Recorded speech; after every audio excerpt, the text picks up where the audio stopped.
도시는 언제나 잠들지 않습니다. 거대한 마천루들이 뿜어내는 저 화려한 불빛들은 대한민국 경제의 성장을 증명하는 훈장처럼 보입니다. 하지만 카메라 앵글을 조금만 낮춰보면 우리는 그 빛의 그림자 속에 웅크린 또 다른 현실과 마주하게 됩니다. 오늘 밤도 잠들지 못하는 수많은 청춘들이 있습니다. 그들이 깨어있는 이유는 꿈을 꾸기 위해서가 아닙니다. 매달 돌아오는 원리금 상환에 감당할 수 없이 불어난 이자의 공포가 그들의 밤을 잠식하고 있기 때문입니다. 우리는 흔히 개천에서 용난다는 말을 믿으며 살아왔습니다. 부모 세대에게 빚은 성실함을 담보로 미래의 자산을 당겨 쓰는 일종의 기회이자 레버리지였습니다. 열심히 일해서 빚을 갚고 나면 그 자리에는 내 집이라는 온전한 자산이 남았습니다. 그것이 대한민국 중산층을 형성해온 견고한 부의 사다리였습니다. 그러나 2025년 현재 이 공식은 처참하게 깨어졌습니다. 지금 청년 세대에게 빚은 더 이상 희망의 사다리가 아닙니다. 그것은 발목을 휘감고 깊은 수렁으로 끌고 들어가는 무거운 족쇄가 되었습니다. 근로소득이 자산 가격의 상승 속도를 도저히 따라잡지 못하는 자산 인플레이션의 시대. 무리해서라도 그 사다리의 끝자락을 잡으려 했던 청년들은 금리 인상과 유동성 축소라는 거대한 파도 앞에서 난파선처럼 표류하고 있습니다. 통계는 냉정하고 잔인합니다. 2030세대의 가계부채 증가율은 전 세대를 통틀어 가장 가파릅니다. 단순히 씀씀이가 해퍼서가 아닙니다. 주거비, 생활비, 학자금, 그리고 생존을 위한 투자 실패까지. 그들의 빚은 개인의 욕망이 아닌 사회 구조적 모순이 낳은 결과물에 가깝습니다. 과거 고도 성장기에는 10%가 넘는 금리에도 빚을 내어 투자하고 사업을 확장하는 것이 이득이었습니다. 경제 성장률이 이자율을 상회했기 때문입니다. 하지만 저성장 국면에 접어든 지금 고금리는 실물 경제를 타격하고 자산 가치는 하락하며 청년들의 소득은 정체되어 있습니다. 이를 경제학적으로 대차대조표 불황의 전조라고 부르기도 합니다. 빚을 갚기 위해 소비를 줄이고 소비가 줄어드니 기업 매출이 감소하고 다시 고용이 위축되는 악순환. 이 소용돌이의 가장 최전선에 자산 기반이 취약한 청년들이 서 있는 것입니다. 오늘 우리는 이 불편한 진실을 정면으로 마주하려 합니다. 왜 청년들은 빚의 노예가 될 수밖에 없었는지, 세대 간 부의 이전은 왜 단절되었는지, 그리고 이 끊어진 사다리를 다시 잇기 위해 우리는 무엇을 해야 하는지 말입니다. 이것은 단순히 빚을 못 갚는 청년들의 이야기가 아닙니다. 대한민국 경제의 허리가 무너지고 있다는 가장 강력하고도 위험한 경고음입니다. 청년이 빚을 갚지 못하는 사회. 지금부터 그 붕괴의 메커니즘을 추적해 보겠습니다. 위기는 예고 없이 찾아오는 것처럼 보이지만 사실 경제는 끊임없이 신호를 보냅니다. 다만 우리가 애써 외면했을 뿐입니다. 지금 대한민국 경제 상황판에서 가장 붉게 전멸하고 있는 경고등, 바로 청년 세대의 연체율입니다. 금융감독원의 최근 데이터를 살펴보면 20대와 30대의 연체율 상승 속도는 4050 기성세대를 압도하고 있습니다. 과거 경제위기 당시에는 소득이 끊긴 은퇴자나 자영업자의 부실이 뇌관이었다면 지금은 사회에 갓 진입해 가장 왕성하게 생산활동을 해야 할 청년층이 먼저 무너지고 있다는 점이 다릅니다. 이는 한국 경제의 기초 체력이 근본적으로 약화되고 있음을 시사하는 매우 불길한 징조입니다. 더욱 심각한 것은 부채의 질입니다. 몇 년 전까지만 해도 청년들의 대출은 주식이나 코인, 부동산 등 자산 증식을 위한 이른바 영끌 투자가 주를 이뤘습니다. 자산 가격 상승에 대한 기대 심리가 깔려 있었기 때문입니다. 하지만 지금은 다릅니다. 최근 급증하는 청년 부채의 상당 부분은 생활비 마련을 위한 생계형 대출입니다. 제1금융권의 문턱을 넘지 못한 청년들은 저축은행과 카드론, 심지어는 리볼빙 서비스로 내몰리고 있습니다. 리볼빙은 당장 갚아야 할 카드값의 일부를 다음 달로 미루는 서비스지만 그 수수료율은 법정 최고금리에 육박합니다. 미래의 소득을 당겨 쓰는 것을 넘어 미래의 가능성마저 고금리 이자에 저당 잡히는 꼴입니다. 다중채무자라는 꼬리표는 이제 막 사회생활을 시작한 이들에게 너무나 가혹한 낙인입니다. 경제학에서는 DSR, 총부채 원리금 상환 비율이라는 지표를 통해 차주의 상환 능력을 평가합니다. 현재 다수의 청년 차주들은 DSR이 40%를 넘나들고 있습니다. 쉽게 말해 월급의 절반 가까이를 고스란히 빚을 갚는 데 쓰고 있다는 뜻입니다. 남은 돈으로 월세와 공과금을 대고 나면 소비할 여력은 0에 수렴합니다. 소비 여력의 실종은 곧 내수 시장의 위축으로 이어집니다. 청년들이 지갑을 닫으면 자영업자가 타격을 입고 기업의 매출이 줄어듭니다. 이는 다시 고용 불안으로 이어져 청년들의 소득을 감소시키는 악순환의 고리를 형성합니다. 경제 생태계의 가장 약한 고리인 청년층이 흔들리고 있다는 것은 곧 이 거대한 구조물 전체가 붕괴할 위험에 처했다는 신호입니다. 우리는 지금 묻지 않을 수 없습니다. 어쩌다 성실한 청년들이 한계 차주로 전락하게 되었을까요? 단순히 개인의 나태함 때문일까요? 아니면 우리가 발딛고선 이 시스템 어딘가에 치명적인 오류가 발생한 것일까요? 이제 시야를 조금 더 넓혀 이 비극적인 현상을 만들어낸 거대한 경제 충격의 메커니즘을 파헤쳐 보겠습니다. 이 거대한 비극의 서막은 아이러니하게도 전 세계가 돈을 가장 많이 풀었던 시기 2020년에 시작되었습니다. 코로나19 팬데믹이라는 전대미문의 위기 앞에서 미국 연방준비제도 비롯한 각국 중앙은행은 경기 방어를 위해 천문학적인 돈을 시중에 쏟아부었습니다. 이른바 무제한 양적 완화의 시대. 돈의 가치는 휴지 조각처럼 떨어졌고 반대로 자산 가격은 천정부지로 치솟았습니다. 이때 청년 세대 사이에서 유행한 단어가 있습니다. 바로 벼락거지입니다. 가만히 있으면 자신의 자산 가치가 상대적으로 하락해 빈곤해진다는 공포감, 즉 포모 증후군이 대한민국을 덮쳤습니다. 근로소득만으로는 도저히 따라잡을 수 없는 자산 가격의 폭등을 목격한 청년들에게 빚을 내어 투자하는 것은 투기가 아니라 생존을 위한 가장 합리적인 선택지처럼 보였습니다. 하지만 파티는 예상보다 짧고 뒷정리는 혹독했습니다. 인플레이션이라는 괴물이 고개를 들자 중앙은행은 태도를 180도 바꿨습니다. 자이언트 스텝, 한 번에 금리를 0.75%포인트씩 올리는 전례 없는 긴축이 시작된 것입니다. 여기서 청년들이 빠진 치명적인 함정이 드러납니다. 바로 변동금리와 레버리지의 이중 타격입니다. 기성세대는 이미 자산을 축적해둔 상태에서 금리 인상을 맞이했지만 자산 기반이 없는 청년들은 높은 레버리지 일으켜 시장의 꼭지점, 즉 최고점에서 진입했습니다. 금리가 오르자 이자 부담은 눈덩이처럼 불어났는데 동시에 유동성이 회수되면서 그들이 산 아파트, 주식, 코인의 가치는 급락했습니다. 경제학에서는 이를 부채 디플레이션의 초기 단계로 설명하기도 합니다. 자산 가격이 하락하여 담보 가치가 떨어지면 금융기관은 대출 회수 압박을 가하거나 금리를 더 올립니다. 이를 막기 위해 청년들은 자산을 헐값에 매각해야 하고 매각 물량이 쏟아지면 자산 가격은 더 떨어지는 악순환이 반복됩니다. 특히 한국의 가계부채 구조는 대부분 변동금리에 노출되어 있어 글로벌 금리 인상의 충격을 완충장치 없이 고스란히 개인이 떠안는 구조입니다. 유동성 파티가 끝난 자리, 그 화려했던 잔치판의 가장 비싼 청구서는 가장 늦게 도착했고 가장 준비되지 않은 청년들의 식탁 위에 놓였습니다. 이것이 지금 우리가 목격하고 있는 청년 파산의 구조적 메커니즘입니다. 그렇다면 다른 나라의 청년들은 어떨까요? 이 고통은 전 세계적인 현상일까요? 아니면 한국만의 특수한 비극일까요? 이제 시선을 해외로 돌려보겠습니다. 지금 한국의 청년들이 겪고 있는 고통은 우리만의 특수한 현상일까요? 시야를 세계로 넓혀보면 우리는 역사 속에서 섬뜩할 만큼 닮은 평행이론들을 발견하게 됩니다. 그중 가장 먼저 주목해야 할 곳은 바로 이웃나라 일본입니다.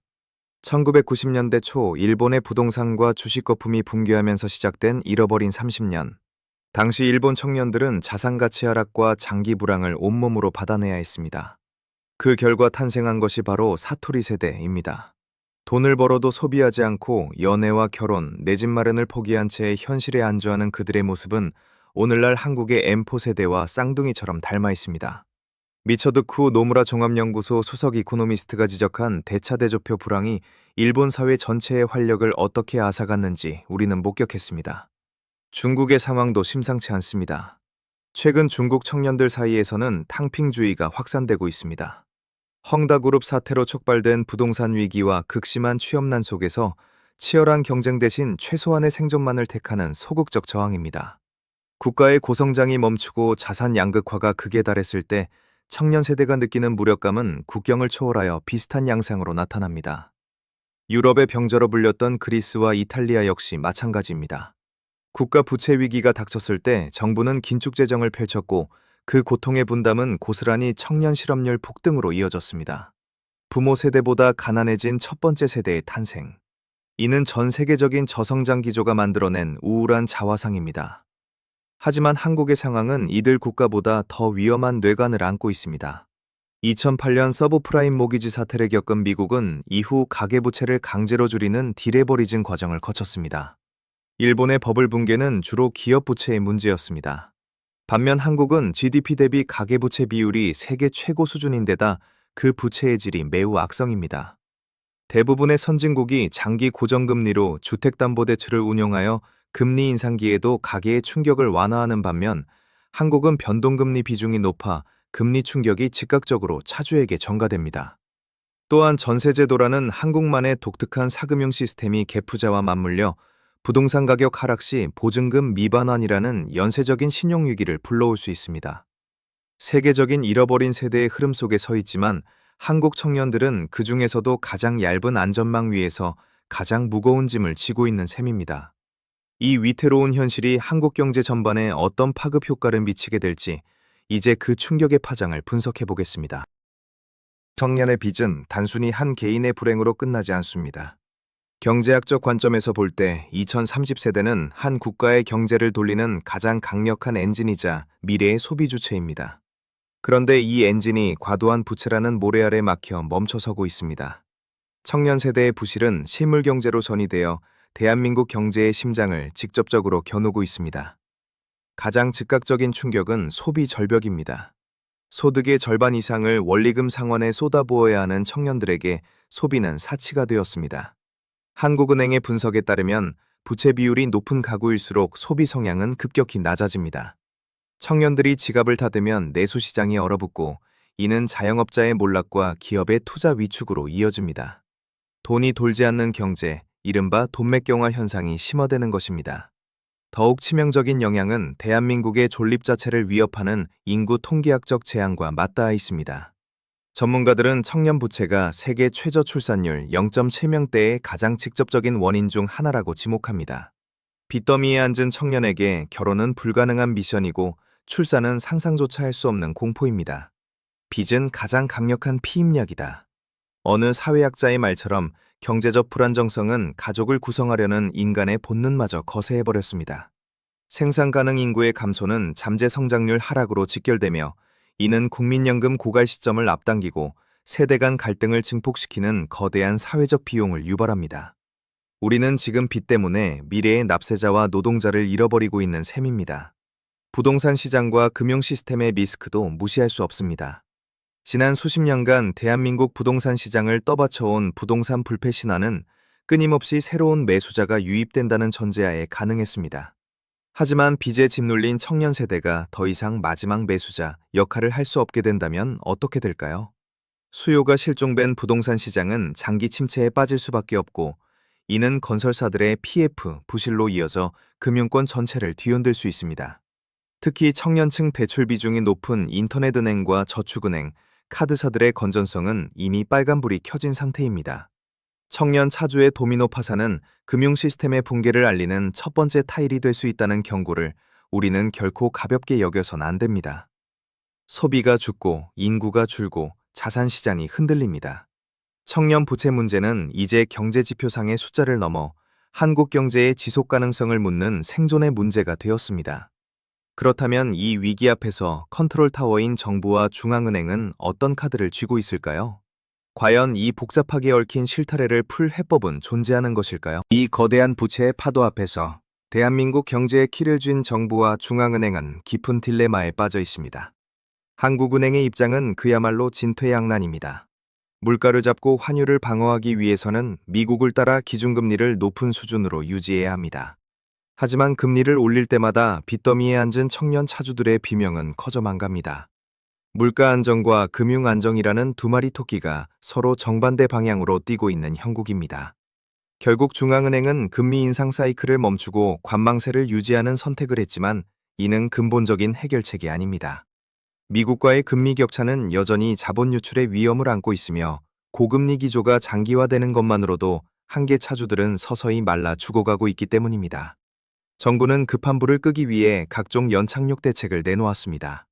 DSR 규제를 우회할 수 있는 정책 모기지를 공급하여 부동산 시장의 경착륙을 막으려 했고 신용회복위원회를 통해 청년들의 이자를 감면해주거나 상환 기간을 늘려주는 채무 조정 프로그램을 가동했습니다. 청년을 신용불량자로 방치하면 사회적 비용이 더 크다는 논리입니다. 하지만 이러한 정책은 즉각적인 사회적 갈등을 불러왔습니다. 바로 도덕적 해이 논란입니다. 빚을 내어 무리하게 투자한 이들의 실패를 왜 성실하게 저축하며 살아온 납세자들의 돈으로 메워주느냐는 공정성 시비가 불붙은 것입니다. 이는 세대 내 갈등을 넘어 정책의 정당성을 흔드는 뜨거운 감자가 되었습니다. 냉정하게 평가하자면 지금의 대책들은 수술이라기보다 진통제 투여에 가깝습니다. 만기를 연장하고 이자를 깎아주는 것은 파산 시점을 잠시 뒤로 미루는 것일 뿐 갚아야 할 원금 자체를 없애주지는 못합니다. 더욱이 소득을 늘리는 근본적인 대책 없이 대출 규제만 풀어서 빚으로 빚을 막게 하는 정책은 오히려 가계부채의 총량만 키우는 부작용을 낳고 있습니다. 경제학자들은 경고합니다. 부실 기업을 정리하지 않고 연명시키면 좀비 기업이 되듯 상환 능력이 없는 차주에게 유동성만 공급하는 것은 좀비 차주를 양산하여 경제의 효율성을 떨어뜨릴 뿐이라고 말입니다. 정부는 시간을 벌고 싶어 하지만 그 시간은 청년들의 편이 아닙니다. 진통제의 효과가 떨어질 때쯤 우리는 더 큰 고통과 마주하게 될지도 모릅니다. 거시경제의 파도가 개인을 덮칠 때 시스템은 완벽한 방패가 되어주지 못합니다. 그렇다면 이 각자 도생의 시대, 개인은 살아남기 위해 어떤 전략을 취해야 할까요?